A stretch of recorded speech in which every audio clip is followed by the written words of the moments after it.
Prince Andrew and, of course, Prince Charles. So should William heed the pattern and hold his betrothed Kate Middleton to a binding legal agreement? I'm taking your calls. 1-877-JVM says. Straight out to Maxine Page, senior editor, RadarOnline.com. Maxine, what is the buzz on this prenup suggestion?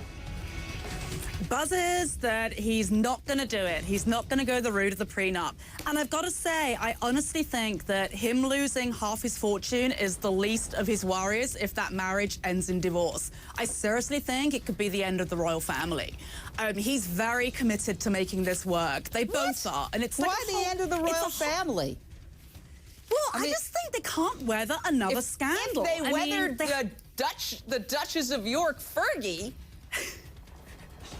Well, they did. And people are pretty sick about that. But that was a different situation. I mean, William is potentially going to be the King of England. People in England are getting sick of paying all this money to the royal family that's just coming out with scandals and turning into tabloid trash. They want someone that's going to be a figurehead, and I think that he's very committed to being that person. Yeah, well, let me just say this, and Brooke Anderson, I'm sure you want to weigh in on this.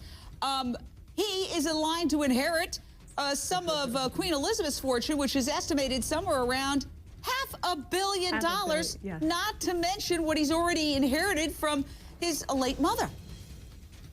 Yeah, that's right, Jane. And to me personally, to each his own, but I don't like the idea of a prenup. I really don't. I think you're preparing for the whole thing to fall apart. You're preparing for a divorce. I just don't think it's a good omen, but I do understand that when you are in the public eye, like Prince William is, I mean, he is a royal. He is second in line to the throne. I do understand the need to be prudent and the need to be prepared for anything. And like you say, yeah, his grandmother, the Queen, is worth an estimated reported $500 million. He also got an inheritance from his mother. He stands to gain an inheritance from his father. So I'm sure he is being advised to protect his wealth, protect all those inheritances at the same time. Yeah, now, the pundits might want to throw this idea of, well, divorce or potential divorce till they're blue in the face, but William himself sounds like he is in love. Listen to this. Massively excited. Quite happy when the interview's over. But no, we're hugely excited, and it's, we're looking forward to spending the rest of the times, the rest of our lives together. I didn't understand a word he said. Maybe Maxine will translate that for me. Okay, my big issue. Would a divorce without a prenup cost Prince William a princely sum? Legal experts say any agreement, Vicky Siegler, would have to ensure that she'd keep her standard of living. So what, castles? I mean, how do you keep a standard of living for a princess? It's almost impossible. It's going to be up to half of his fortune, nannies, I mean, assets, cars, you name it. It is so ludicrous that he is not entering into a prenuptial agreement with the history. It's a statistical really non sequitur here. And let me tell you, that clip of him being so in love and happy, remember, I'm a divorce attorney. How many people are in love when they're drafting prenups, and then years down the road, you never know what's going to happen. Come on, Vicky. Jane, let's be honest. Come on. All right, I know Prince William's kicking himself down the road. I'm telling you. We've got some romantics, and Vicky, I'm on your side. Yeah, it's always romantic in stage one. That was me, Vicky, yeah. Let's wait till stage 4. All right, more on the other side of the break. Royal wedding. Your calls. Practical about all this. I don't know. Maury, Idaho, your question or thought, ma'am? Well, my comment is a prenuptial agreement is an agreement between two people who love each other almost as much as they love their stuff. Oh, well, you're right. It is a materialistic concept in today's world that stuff is so important that we have to presume that ultimately there could be a divorce instead of saying till death do us part. And it's kind of sad in that sense.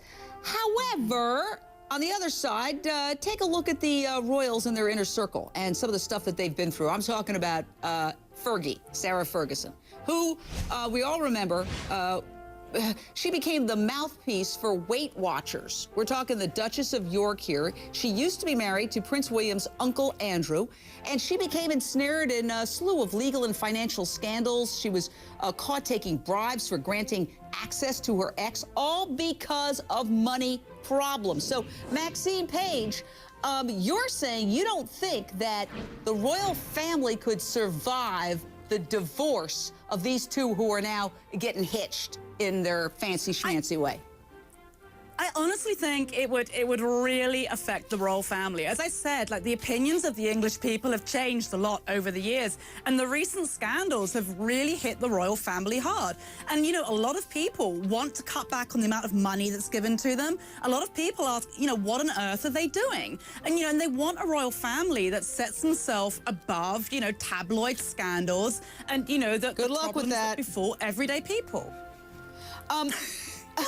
Yeah, I mean, come on, Brooke Anderson. You're going to be there, I understand, in London. Lucky you. What a fantastic assignment. They're not above scandals because they're human beings. They are human beings. They are flesh and blood, just like we are. They put their pants leg on one step at a time, just like we do. And they're going to have scandals because that's what we people do. They are right. They are subject to challenges just like the rest of us. But I want to say, Jane, that Kate and Prince William have been together a really long time, 8 years. They have an established relationship. They are partners. They are in their late 20s. In contrast, Princess Diana was just 19 years old. She was a baby when she got married. So I think that Prince William and Kate are better equipped to handle what is going to face them. I really, really do. Well, let me just say this. I understand the need to be prepared. Brooke, I love your romanticism. I'm sure you don't have a prenup. But Vicky Ziegler, I don't. I think the fact that they've known each other so long increases their chances of getting divorced, at least from my perspective about relationships. What? You know what? I have to agree. And Brooke, I love her. She's great. And I believe in the romantic thoughts that marriage is going to last forever. One out of 2 marriages fail in the UK, just like they fail in the United States. So the key is, if you have a prenup, there's a confidentiality agreement that says she can't talk, so we won't hear about the scandals. That's why they should have a prenup. Moreover, get rid of the fact that they're going to have, if they do get divorced, because I'm going to bet. Well, maybe you should hop across the pond and talk to this guy. I'm We'll be available right for back. consultation.